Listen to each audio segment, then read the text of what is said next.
Hey apostates and future apostates, it's Maggie again. I want to do a quick video because it has been an emotional 2 days for me. I know I put it in the Vast Apostate Army page yesterday, but I went to my best friend's sister's birthday and it was such a wonderful evening. Her family is amazing. They're just so sweet and caring, and they just live in such a beautiful area and they have a beautiful home, and it was so nice to be together with the family. But just sitting there, it was so hard because it hit me all of a sudden in the middle of the evening that I'm never going to have that. I'm never going to have a normal family. So that was just so hard. I don't know why it hit me so bad yesterday. It hasn't hit me in years that, like I've kind of come to terms with the fact that I'm never going to have a normal family and just dealt with it. But yesterday it hit me that what we're all going through is not okay. It's really not okay, but we just have to deal with it. And then today I finished watching Confessions of a Teenage Jesus Jerk, which is an amazing movie. I'll leave the link to the one that I watched on YouTube in below. But wow, what a powerful movie. I didn't think it was going to be that powerful. I thought it was going to be more of a comedy just from the previews. But I definitely don't suggest watching it out in public, because I watched the first half at the gym and then the second half getting my nails done, and I'm pretty sure I now know Vietnamese for why is this fat sweaty girl in my chair crying. So I don't suggest watching it. There were several triggers, especially for me. I don't want to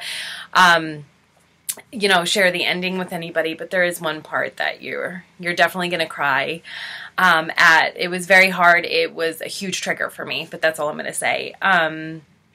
But it really made me think of my judicial committee meeting. I know I've talked about that, I think, on the Vast Apostate Hour before, but I wanted to put a video out about it. In the movie, it was so close to how mine went. Mostly the aftermath of how it went. But I had left my husband for a little bit. I'm so bad on timelines because I think I've just repressed a lot of this and just tried to move on. But I was out for a few months, I think, and my mom was coming to visit. I wasn't disfellowshipped, obviously, so she wanted to see me. They lived about 45 minutes from where I lived at the time. So my mom was like, I'm going to come get you. Your sister is going to be there. My sister was visiting from Indiana as well. And they were like, we're going to come get you. It's just going to be you. Just the girls are at school. So we'll have a nice lunch and everything. The elders had been trying to get in touch with me immediately since I left. They showed up at my job. I had to actually have security ask them to leave once because, I was trying to help customers and they were standing there awkwardly, and it just made me so uncomfortable, trying to get me to have a judicial committee. These were the same elders that met with me repeatedly about my husband abusing me. And now they were just chomping at the bit to get their hands in me. I was refusing to go. I didn't feel the need to defend myself. They already knew the situation. I didn't understand why I needed a judicial committee for leaving my abusive ex-husband. So they must have told my mother this. She picked me up. We went out to lunch, and we were driving through New Paltz, and I knew where we were heading. It was like a friggin' dog going to the vet, and I was just like, are you serious? Like the biggest, I was just so upset. That was just, it was disgusting that she was taking, she was forcing me to meet with the elders, and she kept saying, this is for your own good. My younger sister sitting there, who I think at that point was on her second marriage, never disfellowshipped, left her first husband and was pregnant with the next husband's baby. But, we had to get my situation taken care of. So, and I'll do a video about my younger sister at some point. But, I was so hurt at that point and just in a panic. I didn't feel that I needed to defend myself. But of course I walked in because I was a good Jehovah's Witness with no backbone and just walked in, and I met with the elders, and of course they said a prayer, and as they were saying the prayer, my blood was beginning to boil. I was so mad that I was tricked into this and had no way to prepare for this, had nothing. So I went and I sat before these men, and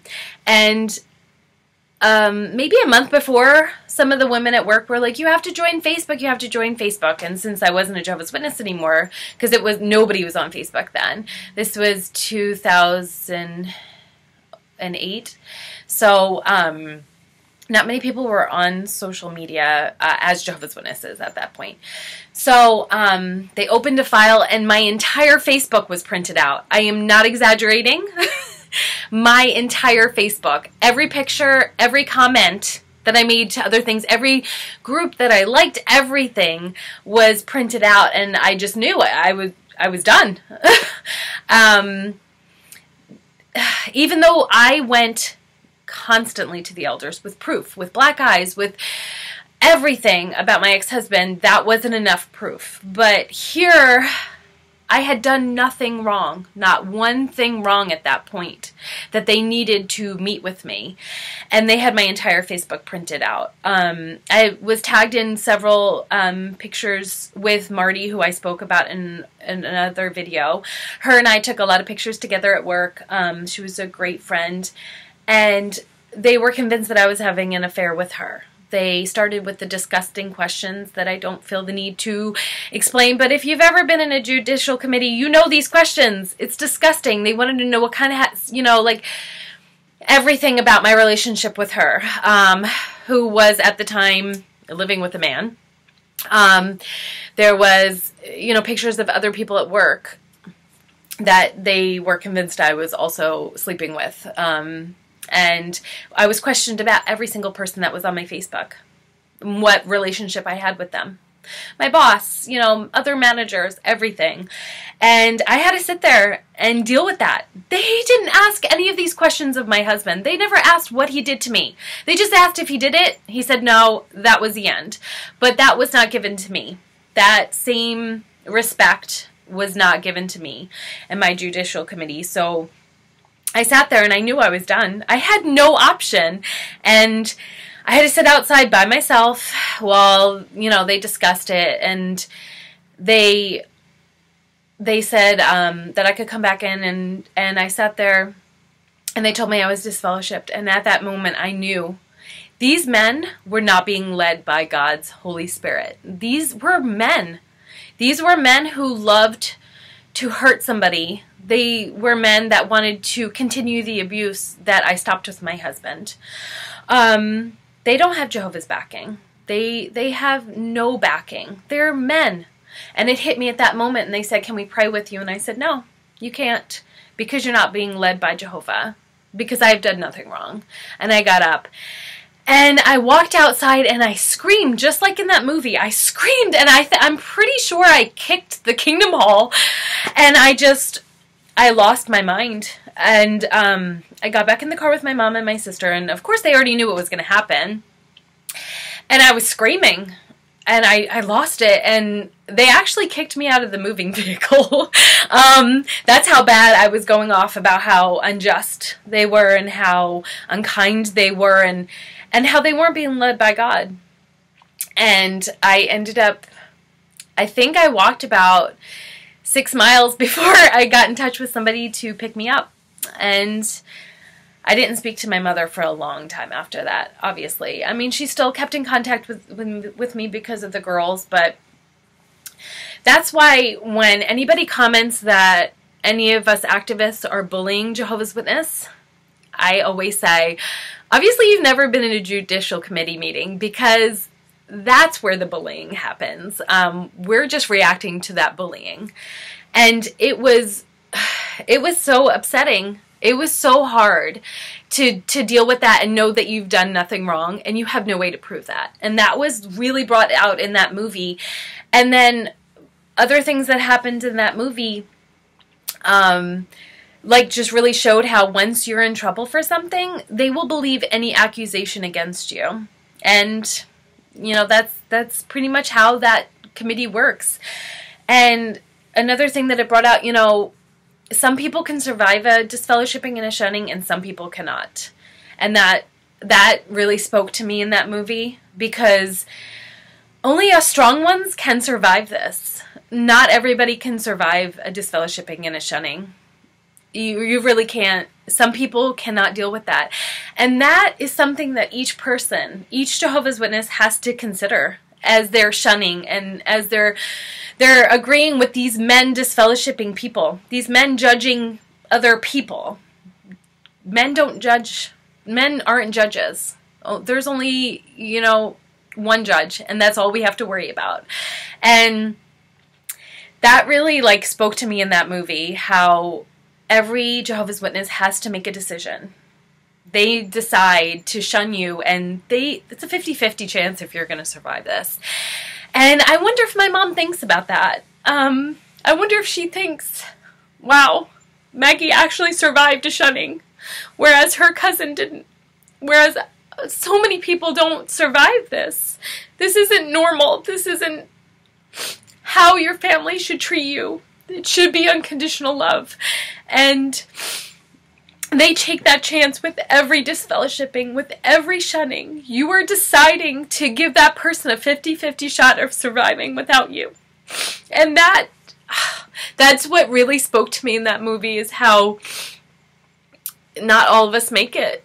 And I'm so proud to be one of the ones that have made it. And to be amongst so many amazing ex-Jehovah's Witnesses who have made it. And I'm so proud of everybody who continues to fight every day and stays strong and just keeps going, because we had a 50-50 shot out here of doing that or falling apart.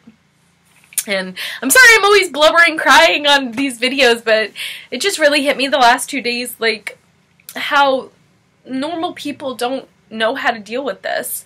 Normal people don't have to deal with their family shunning them. And it's something that I haven't thought about for a long time and wish I didn't ever have to think about. But I just want you all to know how proud I am that everybody stays so strong and continues doing what you're doing and encouraging everybody else. And I am so proud to be part of this family, even though you're not my family, but I'm glad that I have an amazing replacement family. So that's all I had to say for today. I'm going to try to start making videos more frequently. I've been slacking a lot. I am getting some new equipment. I have an amazing person providing that equipment. You know who you are, and I love you so much, and thank you. And I hope to do a video with my best friend soon. I kind of like an Ask the Apostate minute. So that's something else that will be coming up. But just know that I love you guys and I'm so proud of you. All right? Bye.